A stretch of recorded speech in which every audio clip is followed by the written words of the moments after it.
नमस्कार, आप देख रहे हैं डीडी न्यूज। मैं हूं आंचल गुलाटी गुम्बन। आगे बढ़ने से पहले एक नजर सुर्खियों की तरफ। राष्ट्रपति द्रौपदी मुर्मू अल्जीरिया, मारिटानिया और मलावी के 7 दिन के राजकीय यात्रा पर हुई रवाना। अल्जीरिया में भारतीय समुदाय को करेगी संबोधित। बाबा सिद्दीकी हत्याकांड की जांच में जुटी मुंबई क्राइम ब्रांच। गिरफ्तार 2 आरोपी गुरमेल और धर्मराज से पूछताछ जारी।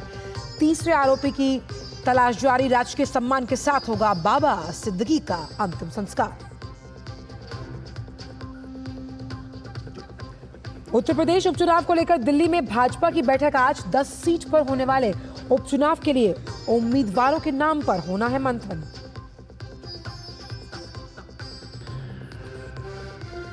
और भारतीय बैडमिंटन खिलाड़ी तान्या हेमंत ने बैंडिंगो इंटरनेशनल का महिला एकल खिताब जीता। फाइनल में चीनी ताइपे को दी शिकस्त।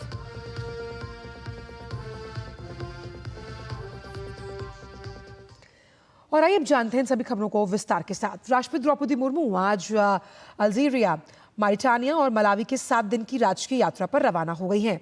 ये किसी भारतीय राष्ट्राध्यक्ष की 3 अफ्रीकी देशों की पहली यात्रा होगी। यात्रा के प्रथम चरण में वे अल्जीरिया का दौरा कर रही हैं। यात्रा के दौरान राष्ट्रपति मुर्मू अपने समकक्ष के साथ द्विपक्षीय वार्ता करेंगी और आज भारतीय समुदाय को संबोधित करने का भी कार्यक्रम है। वहीं भारत और अल्जीरिया तेल और गैस, रक्षा और अंतरिक्ष सहयोग जैसे रणनीतिक क्षेत्रों सहित कई क्षेत्रों में सहयोग के साथ सौहार्दपूर्ण संबंधों को साझा करते हैं।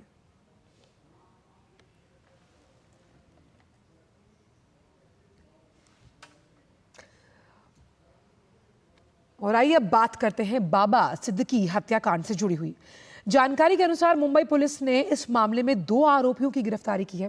गिरफ्तार किए गए आरोपियों में से एक का नाम गुरमेल बलजीत सिंह है, जो हरियाणा का रहने वाला है, जबकि दूसरे का नाम धर्मराज राजेश कश्यप है, जो उत्तर प्रदेश का रहने वाला है। आरोपियों से अभी पूछताछ चल रही है। पुलिस ने बताया कि आरोपियों ने बाबा सिद्दीकी के घर और दफ्तर की रेकी की थी। आरोपी 1.5 से 2 महीने मुंबई में रहे और उन पर नजर रख रहे थे। तीसरे आरोपी की तलाश अभी जारी है, जिसकी तलाश में क्राइम ब्रांच की कई टीमें दबिश दे रही हैं। वहीं मुंबई के कूपर अस्पताल में बाबा सिद्दीकी के शव का पोस्टमार्टम चल रहा है। एनसीपी अजीत पवार गुट के नेता बाबा सिद्दीकी की कल रात बांद्रा ईस्ट इलाके में गोली मारकर हत्या कर दी गई। डॉक्टरों के अनुसार सिद्दीकी के सीने पर गोलियों के 2 घाव थे। महाराष्ट्र के मुख्यमंत्री एकनाथ शिंदे ने घटना को बेहद दुर्भाग्यपूर्ण बताया और मुख्यमंत्री ने पूर्व राज्य मंत्री बाबा सिद्दीकी का राजकीय सम्मान के साथ अंतिम संस्कार करने के निर्देश दिए हैं।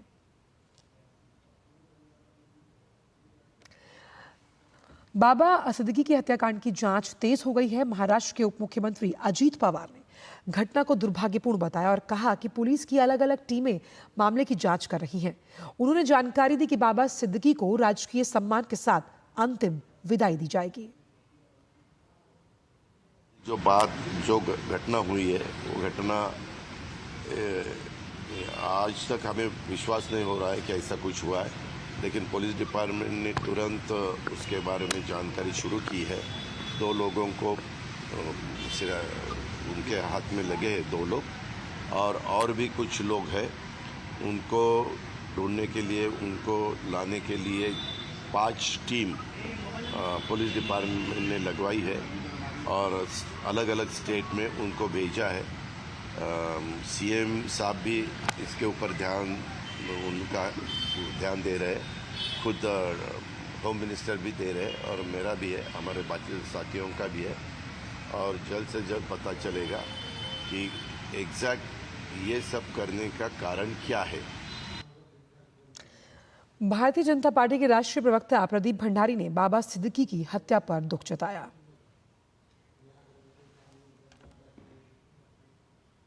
जो भी आरोपी है वो बख्शा नहीं जाएगा।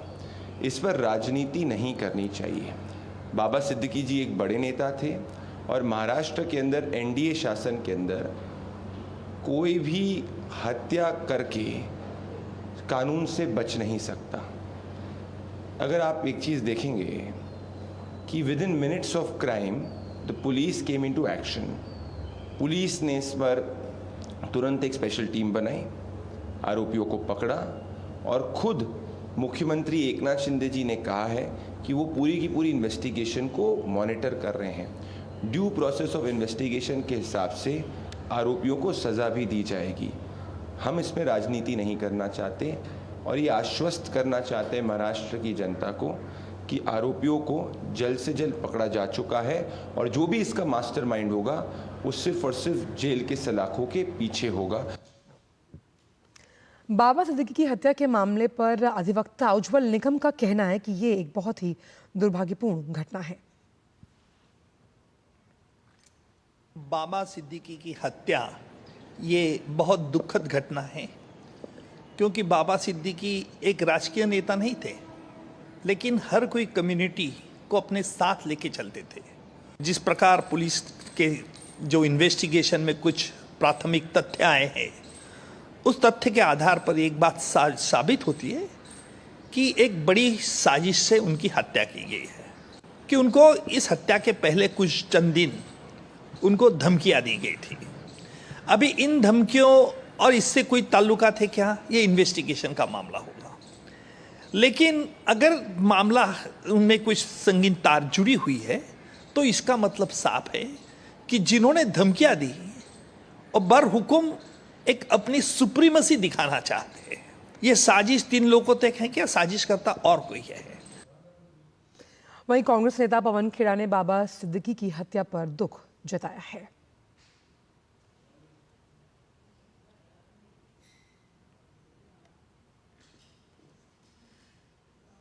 विश्वास नहीं होता ये सुनकर कि बाबा सिद्दीकी नहीं रहे, हमारे दोस्त, 3 दशक पुरानी हमारी दोस्ती। कांग्रेस में कई साल इकट्ठे हमने काम किया। बीच बंबई के एक इतने वरिष्ठ राजनेता की यूं इस तरह गोली मारकर हत्या कर दी जाए, ये सुनकर विश्वास नहीं होता। भगवान उनकी परिवार को, जीशान को हिम्मत दे।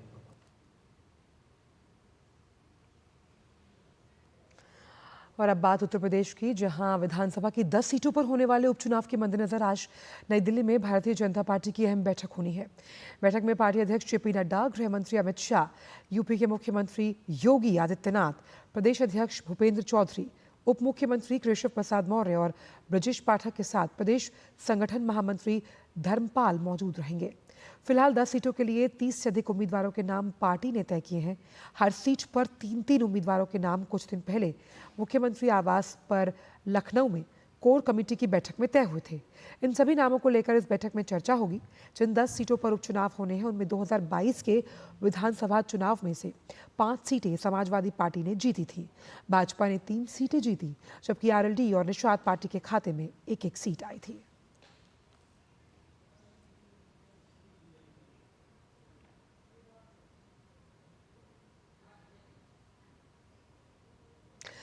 और आइए ग्राफिक्स के जरिए एक नजर डालते हैं कि किन किन सीटों पर उपचुनाव होने हैं और इनमें से किन सीटों पर किस पार्टी का कब्जा था। तो 10 सीटों पर उपचुनाव, करहल, मिल्कीपुर, कटहरी, कुंद्रकी, गाजियाबाद, ये तमाम वो सीटें जहां विधानसभा के लिए उपचुनाव होने हैं।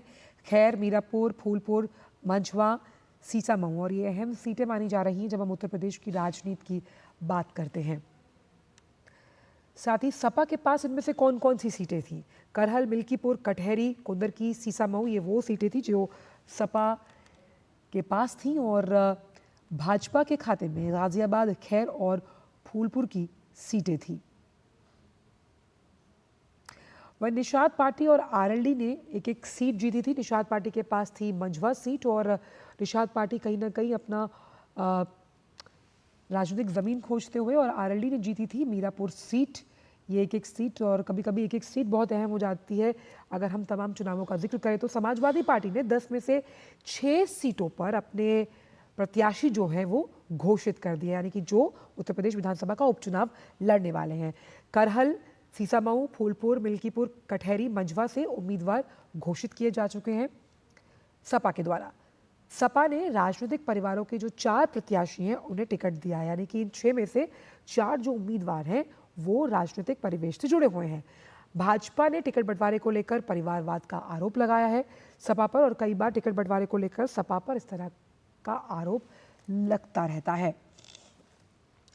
और वहीं भाजपा प्रवक्ता सुधांशु त्रिवेदी ने बांग्लादेश में हिंदुओं की स्थिति पर सर संचालक मोहन भागवत के बयान पर कांग्रेस की प्रतिक्रिया की निंदा की।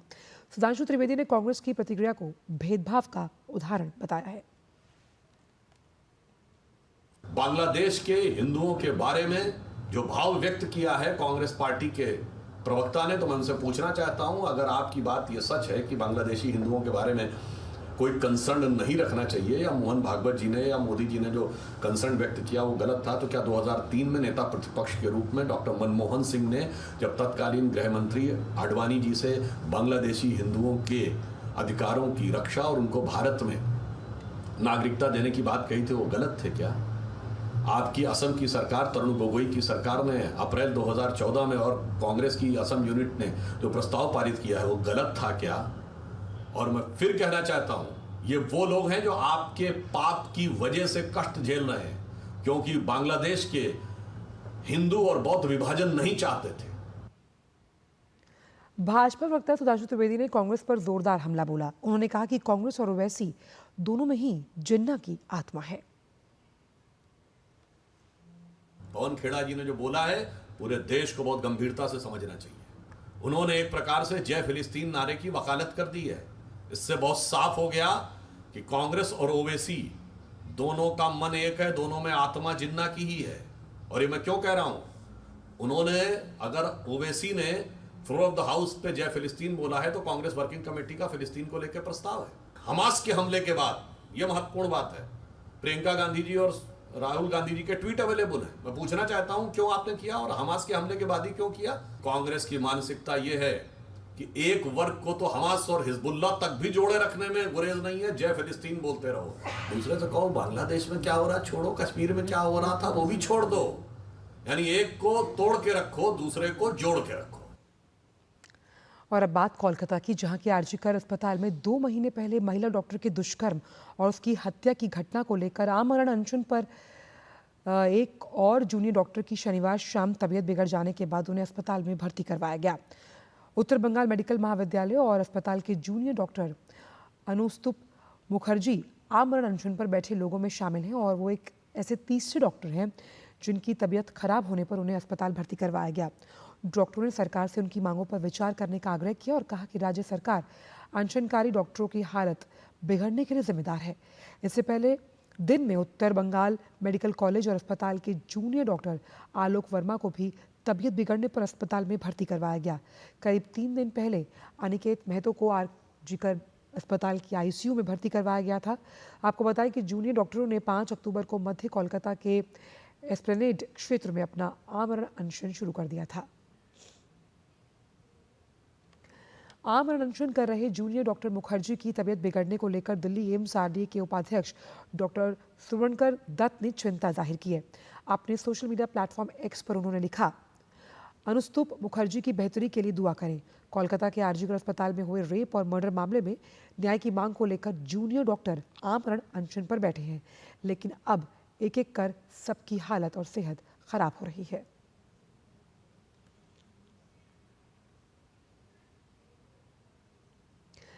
गतिशक्ति योजना के 3 साल पूरे हो गए हैं। इस मौके पर प्रधानमंत्री नरेंद्र मोदी ने एक्स पर पोस्ट कर कहा, पीएम गतिशक्ति राष्ट्रीय मास्टर प्लान भारत के बुनियादी ढांचे में क्रांति लाने के उद्देश्य से एक परिवर्तनकारी पहल के रूप में उभरा है। इसने मल्टी मॉडल कनेक्टिविटी को काफी हद तक बढ़ाया, जिससे विभिन्न क्षेत्रों में तेज और अधिक कुशल विकास को बढ़ावा मिला। विभिन्न हितधारकों के निर्बाध एकीकरण से लॉजिस्टिक्स को बढ़ावा मिला है और देरी कम हुई और कई लोगों के लिए नए अवसर पैदा हुए। प्रधानमंत्री ने अपनी अगली पोस्ट में कहा कि धन्यवाद गतिशक्ति, आपकी बदौलत भारत विकसित भारत के अपने सपने को पूरा करने की दिशा में आगे बढ़ रहा है और इससे प्रगति, उद्यमशीलता और नवाचार को बढ़ावा मिलेगा।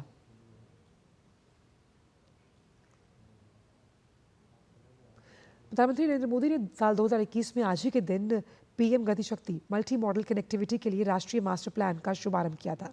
इसका मकसद देश में अंतर्राष्ट्रीय मानकों पर सड़क, रेल, जल और वायु मार्गों का निर्माण कर लॉजिस्टिक्स की दक्षता में वृद्धि करना, वस्तुओं, सेवाओं और यात्रियों की निर्बाध आवाजाही के अंतराल को कम करना है।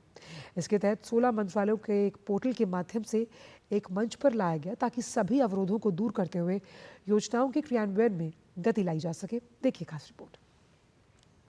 13 अक्टूबर 2021 प्रधानमंत्री ने PM Gatishakti multimodal connectivity के लिए राष्ट्रीय मास्टर प्लान का शुभारंभ किया। यह कनेक्टिविटी परियोजना की एकीकृत योजना और समन्वित कार्यान्वयन के लिए रेलवे और रोडवेज सहित 16 मंत्रालयों को एक साथ लाने के लिए एक डिजिटल मंच है। इसके जरिए न सिर्फ परियोजनाओं को तय समय सीमा में पूरा करने का वर्क कल्चर विकसित हुआ, बल्कि आज समय से पहले प्रोजेक्ट के पूरा होने का प्रयास हो रहा है। तेज रफ्तार से बढ़ते देश में रोड नेटवर्क पर तेजी से काम हो रहा है।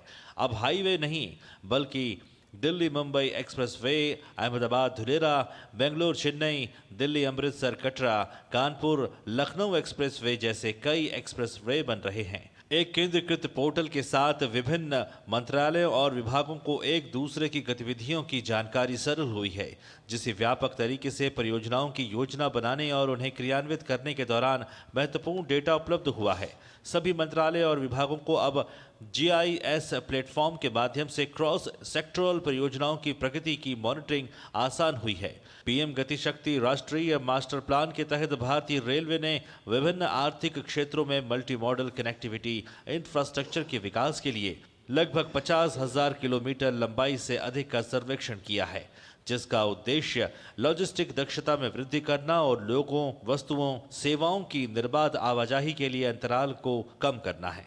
अप्रैल 2024 तक भारतीय रेल में कुल 44,488 किलोमीटर लंबाई की 488 रेल इंफ्रास्ट्रक्चर परियोजनाएं, जिनकी लागत लगभग 7.44 लाख करोड़ रुपए है, योजना अनुमोदन या निर्माण चरण में है, जिनमें से 12,045 किलोमीटर लंबाई चालू हो चुकी है और मार्च 2024 तक लगभग 2.92 लाख करोड़ रुपए का व्यय हो चुका है।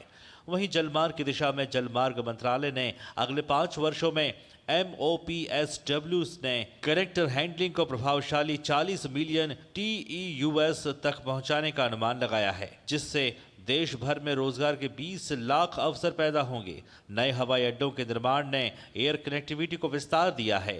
देश में परिचालित हवाई अड्डों की संख्या 2014 में 74 से दोगुनी होकर 2024 में 157 हो गई है। गतिशक्ति के इस महाअभियान के केंद्र में भारत के लोग, भारत का उद्योग, भारत का व्यापार जगत, भारत के विनिर्माता, भारत के किसान है। इसके परिणाम स्वरूप आज देश के विकास की रफ्तार के साथ ही रोजगार के अवसर सृजित हुए हैं। Chandrashekhar, DD news. और फिलहाल वक्त एक छोटे से ब्रेक का है।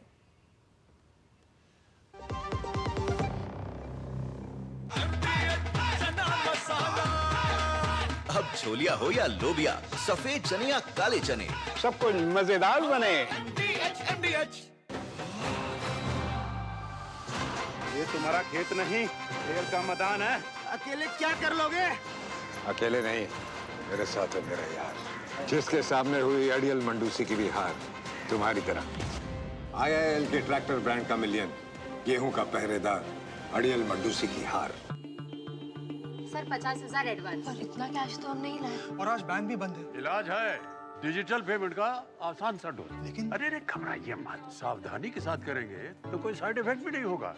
फोन लाइए मुझे, यहाँ फोन लगाइए।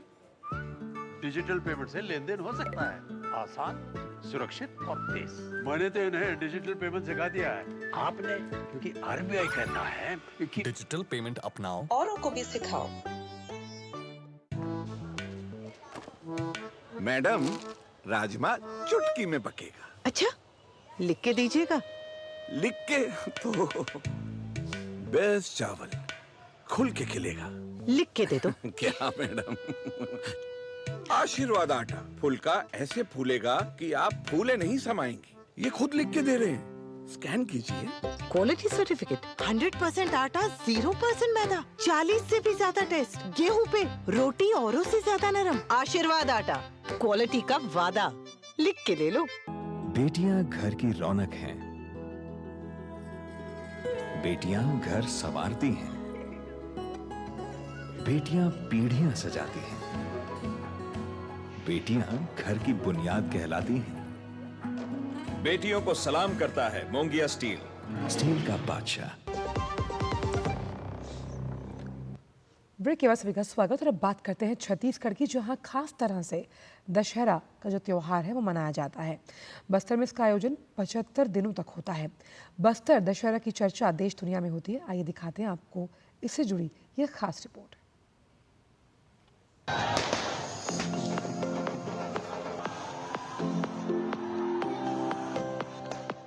ये दृश्य है छत्तीसगढ़ के बस्तर में 75 दिनों तक मनाए जाने वाले दशहरा की। करीब 800 सालों से चली आ रही इस परंपरा में पूरे विधि विधान से काछन देवी से अनुमति लेकर बस्तर के महाराजा काछन गुड़ी पहुंचते हैं। माता से प्रदेश की खुशहाली के लिए आशीर्वाद मांगते हैं। फिर आस्थावान लकड़ी के विशाल रथ को खींचते हैं। इसे दुनिया भर में सबसे लंबे समय तक चलने वाला पर्व माना जाता है। बस्तर के महाराजा कमलचंद्र भंजदेव ने बताया कि पर्व की शुरुआत हरियाली अमावस्या से होती है। दशहरा जो कि 75 दिनों से चलता है, इसमें हर एक कार्यक्रम बहुत महत्वपूर्ण है, जिसमें हरियाली अमावस्या से चालू होकर कार्यक्रम होता है। पाठा यात्रा से लेकर के डेरी गढ़ाई से लेकर के फिर हमारा काचन गादी, फिर उसके बाद कलश स्थापना होती है जिससे हम शक्ति की उपासना करते हैं और ज्योति कलश भी बैठाया जाता है। उसके बाद पूरे के पूरे कार्यक्रम जिसमें रथ यात्रा से लेकर के हमारा बेल यात्रा होगा। फिर उसके बाद हमारे मावली माता को जो मैं न्योता देने गया था पंचमी, मावली माता माँ दंतेश्वरी की छतरी जो कि दंतेवाड़ा से, ऐसी बहुत सारी परंपरा यथावत चलते आ रही है। पढ़ाई जो है 75 दिनों तक चलती है और इसी बार है जो 77 डेज तक चलेगी कि माई जी 3-4 दिन और रुक रही हैं क्योंकि उनकी जो तिथि है वो नहीं आ पा रही। इसलिए माइली माता की डोली जाने के बाद ही पूरे के पूरे बस्तर जितने भी छतर हैं, जितने भी लाट है, जितने भी आंगा है और साथ साथ माँ की डोली के साथ साथ माँ दंतेश्वरी की छतरी वापस दंतेवाड़ा जहाँ पहुँचती है, उस दिन से बस्तर दशहरा का समापन होता है। यही चली आ रही परंपरा है। यहाँ रथ परिक्रमा की परंपरा है। बस्तर के विश्व प्रसिद्ध दशहरे पर रथ यात्रा की शुरुआत चालुक्य वंश के चौथे राजा पुरुषोत्तम देव ने की थी। उन्हें जगन्नाथपुरी के राजा ने लाहौरी रथपति के उपाधि देते हुए 16 चक्कों का रथ भेंट किया था। देखिए, बस्तर दशहरा अपने आप में अलग है, इसलिए इसको विश्व प्रसिद्ध कहा जाता है। दूसरी बात, सबसे मजेदार बात है बस्तर दशहरा देवी दशहरा है। यहाँ दूसरे स्थानों की तरह रावण का वध नहीं होता। तो रथ बनता है, बस्तर दशहरा का जो रथ बनता है वो उसको बनाने के लिए अलग अलग गांव के लोगों की भागीदारी है। कोई कील ठोकता है, कोई लकड़ी काटता है, कोई रथ को खड़ा करता है, तो अलग अलग बात होती है। बस्तर दशहरा की सबसे बड़ी विशेषता ये है कि यहाँ पर पिछले 75 दिनों में अलग अलग रस्में होती है और वो सारी रस्में एक दूसरे को जोड़ती है और ये पर्यावरण के साथ साथ सहभागिता और सहकारिता का सबसे बड़ा उदाहरण है। ये दशहरा में जो बस्तर का आदिवासी बाहुल है, कोडेनार, बास्तानार, हीरेपाल का जो आदिवासी है, वो 500-600 लोग आके रथ को खींचते हैं। तो सर दशहरा कुल मिला के एक राज परिवार द्वारा शुरू की गई परंपरा है और इसके छठ रथ में किसी जमाने में राजा बैठा करते थे, लेकिन रियासत के बाद खत्म होने के बाद अब माता दंतेश्वरी का छत्र वहाँ पे बैठाता है। बस्तर के दशहरा संबंध रावण वध से नहीं बल्कि महिषासुर मर्दिनी माँ दुर्गा से जुड़ा हुआ है। यहाँ दशहरे के पर्व में माँ दंतेश्वरी का रथ खींचने की परंपरा है। बड़े पैमाने पर आदिवासी इस आयोजन में शामिल होने के लिए पहुंचते हैं। स्थानीय लोगों का कहना है कि बस्तर दशहरा को देखने के लिए दूर दूर से लोग आते हैं। यहाँ पे जो है पूरे भारतवर्ष के लोग आते हैं। यहाँ पे रावण दहन नहीं किया जाता, शक्ति की पूजा की जाती है। माँ दंतेश्वरी की कृपा सब पर बनी रहती है और उनकी उपासना से सभी को शक्ति प्राप्त होती है। छत्तीसगढ़ का बस्तर दशहरा देश ही नहीं बल्कि पूरी दुनिया में प्रसिद्ध है। बस्तर में यह पर्व जिस अंदाज से मनाया जाता है वह न केवल अनूठा है बल्कि दुनिया में सबसे ज्यादा दिनों तक मनाया जाने वाला पर्व है। विश्व प्रसिद्ध दशहरा 2 वजहों से खास और अलग है। पहला, यह 75 दिनों तक चलता है।